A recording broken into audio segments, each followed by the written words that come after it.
The rental car's headlights swept across my driveway at exactly 11:47 p.m. on a Tuesday.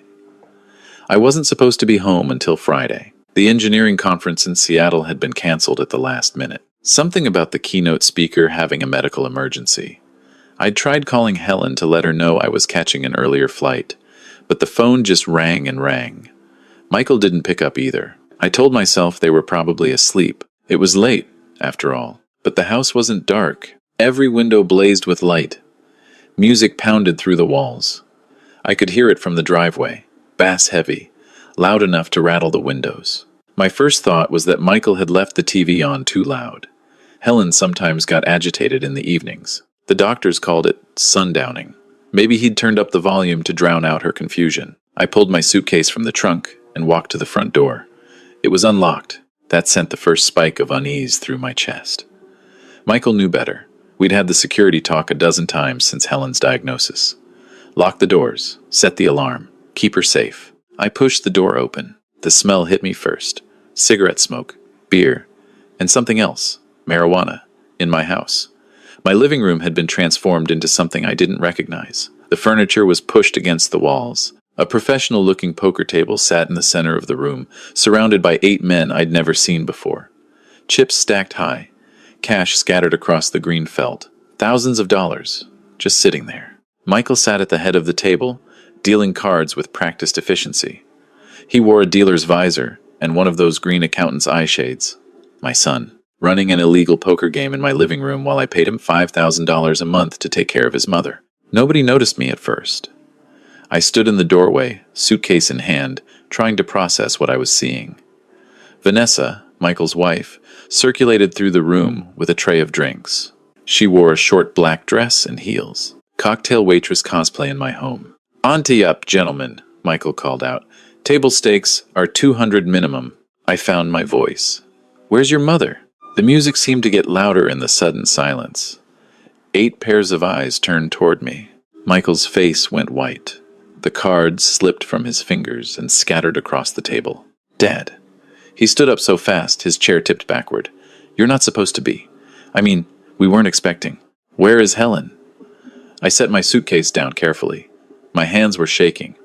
I didn't trust myself to move too quickly. "She's upstairs. She's fine. She's sleeping." Michael glanced at Vanessa. Some silent communication passed between them. "The conference isn't until Friday. Why are you home?" "It was canceled. Where is your mother?" "I told you, she's upstairs. She's asleep. She had her medication at 8, just like always." Michael moved to block my path to the stairs. "Dad, listen, I can explain all this. These are just some friends. We're having a friendly game of—" I pushed past him. He grabbed my arm.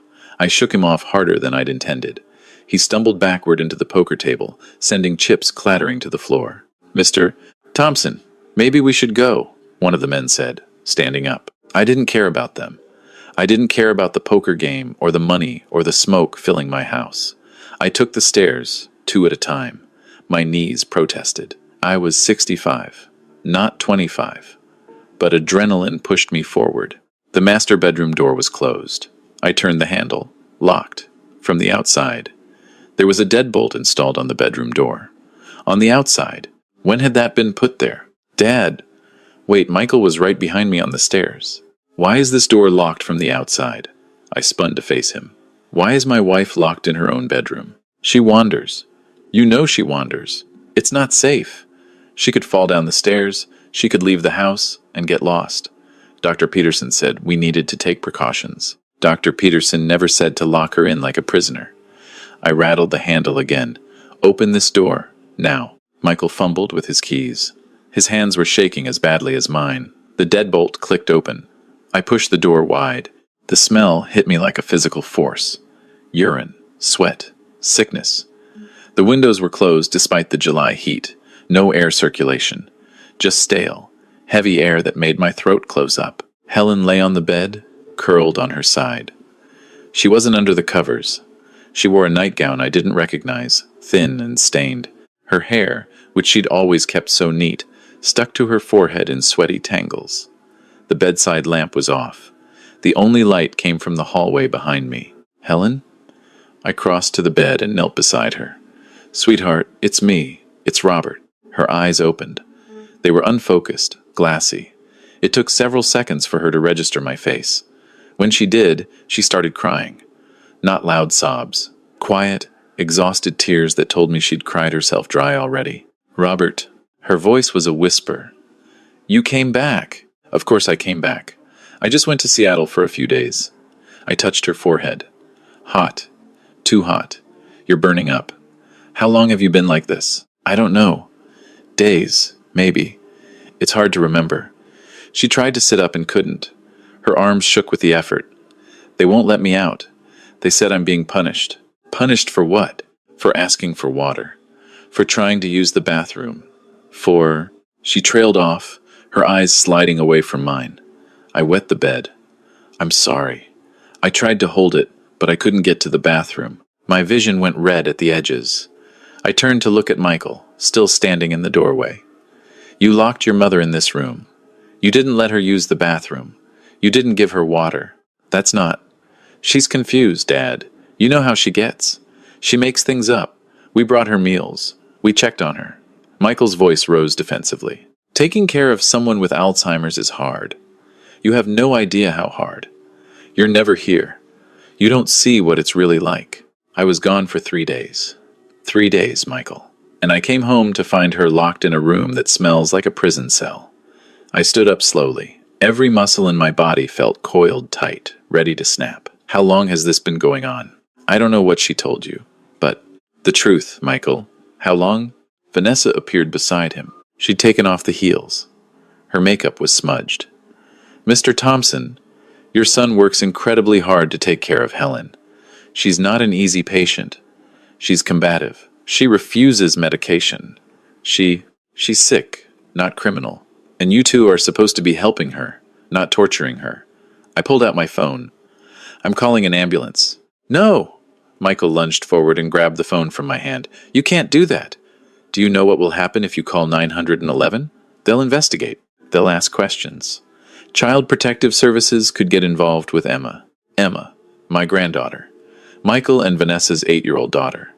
She was spending the summer at camp, or so they'd told me. Now I wondered if that was true either.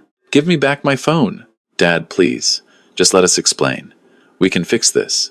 We can clean her up, open the windows, make things right. You don't need to call anyone. Michael backed toward the door, my phone clutched in his hand. Just give us a chance to make this right. I looked at Helen. She'd closed her eyes again, too exhausted to follow the conversation. Her breathing was shallow and rapid. Fever, dehydration, maybe infection from lying in soiled bedding. She needed medical attention now. Vanessa. I kept my voice level with tremendous effort. Go downstairs and tell those men to leave. All of them. Now. Then come back up here with clean sheets, towels, and water. Do it now, or I walk down those stairs and call the police myself from the landline. She looked at Michael. He gave a tiny nod.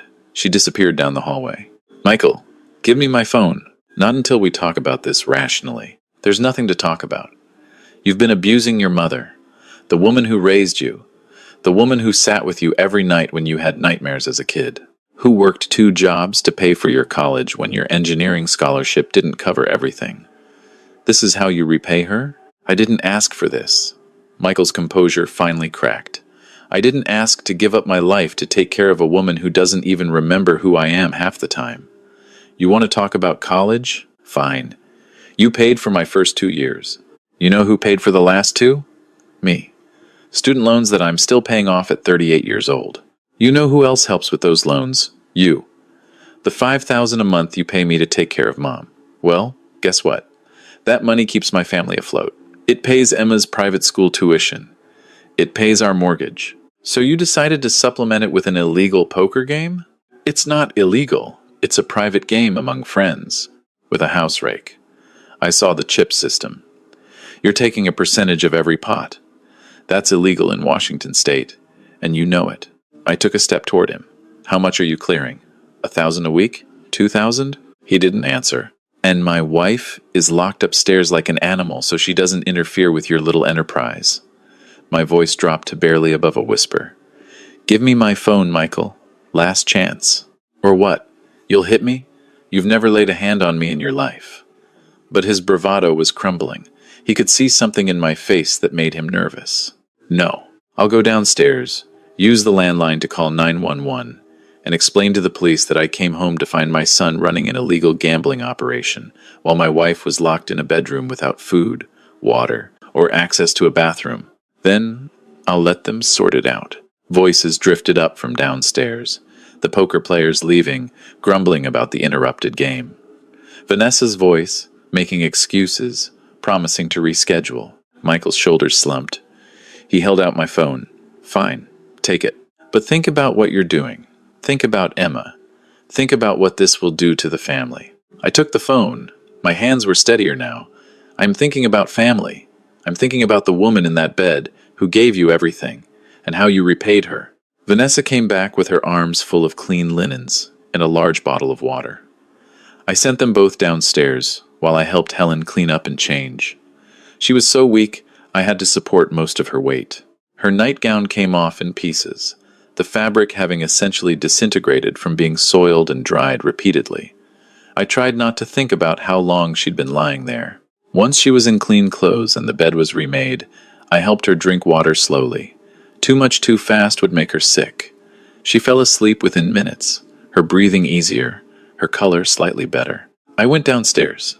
Michael and Vanessa sat on the couch, not touching, staring at opposite walls. The poker table was gone, folded up, and presumably stashed somewhere. The living room furniture was back in its normal arrangement. The smell of smoke lingered. "Where's Emma?" I asked. "And I want the truth. At my mother's house in Spokane," Vanessa said quietly. "She's been there for 3 weeks. Why? Because we didn't want her to see. To know." She trailed off. "To know that you were running a poker game twice a week out of our house," Michael finished. "Tuesday and Thursday nights. $800 buy-in. 10% rake. We've been doing it for 4 months. 4 months. I'd been traveling on and off for work, consulting jobs that took me away for weeks at a time. I'd trusted my son to take care of Helen. I'd paid him generously for it, and he'd used my absence to turn my home into a casino. The medical bills," Vanessa said. Her eyes were red. "Helen's Alzheimer's medication costs $1,200 a month, even with insurance. The in-home care nurse we hired cost another $2,000. We couldn't afford it on just the $5,000 you were paying us. So you fired the nurse and started locking Helen in her room instead." "We didn't fire her. We reduced her hours. From full-time to 3 days a week, then to 1 day a week. Then," Michael's voice got quieter, "she quit 2 months ago. She said the conditions weren't appropriate for someone with Helen's needs." "And you didn't think to tell me any of this? You were busy. You were always busy. We didn't want to bother you." But there was an edge to Vanessa's voice now. "You hired us to handle things so you didn't have to deal with them. We were handling them by torturing her." "We weren't," Michael stood up. "We fed her. We kept her safe. The locked door was for her own protection. You don't know what it's like when she has one of her episodes. She gets violent. She scratches. She bites. Vanessa has scars from trying to change her clothes." I looked at Vanessa. She pulled up her sleeve, showing 4 parallel scratches on her forearm. They looked a few weeks old, still pink but healing. "She did that when I tried to give her a bath," Vanessa said. "She thought I was trying to drown her. She fought me for 20 minutes. By the time I got her out of the tub, we were both bleeding. For just a moment, I felt a flicker of sympathy. Caring for someone with Alzheimer's was brutal. I knew that. I'd seen Helen's decline over the past 2 years. The confusion, the anger, the moments when she looked at me and didn't know who I was. But then I thought about the smell of that bedroom, the locked door, her lying in her own waste because she couldn't get to a bathroom. You should have told me it was too much. I would have hired professional care. I would have looked into memory care facilities. With what money? Michael's laugh was bitter. Those places cost $8,000 a month, minimum. For a decent one, you're looking at $12,000 to $15,000. Do you have that kind of cash lying around? I didn't answer, because the truth was, I didn't. My retirement savings were modest. The consulting work helped, but it wasn't enough to cover that kind of long-term expense. That's what I thought, Michael said. So we did what we had to do. We found a way to make it work. The poker games bring in about $4,000 a week. That covers Helen's medication, the medical supplies, the special food she needs, everything. We were managing. I repeated the word like it tasted foul. Is that what you call leaving her locked in a room for days at a time? Not days, hours. We locked the door when we had the games running. That's it. 4 hours, twice a week. She said days. She's confused. You know she's confused. Half the time she thinks it's 1,985 and she's late for work at the library. You can't trust what she says. I wanted to believe that. God, how I wanted to believe that my son wasn't the monster my gut was telling me he was. But something didn't add up. Show me the medical supplies. What? You said you buy medical supplies for her care. Show me where you keep them. Michael and Vanessa exchanged a look. They're in the hall, closet upstairs, Vanessa said finally. I went upstairs and opened the hall closet. Inside, I found a package of adult diapers, mostly full, a bottle of lotion, 1 box of disposable gloves. That was it. I came back downstairs holding the package of diapers. This is what you call adequate medical supplies? We just ran out.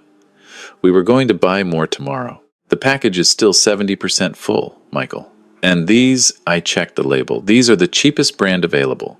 $29 for a 40-count package. Helen goes through at least 4 a day. This package should have been gone in 10 days. It's dated from April. It's July.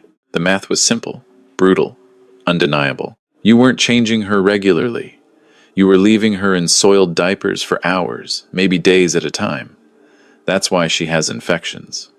That's why she's developed bed sores. Vanessa started crying. Real tears this time.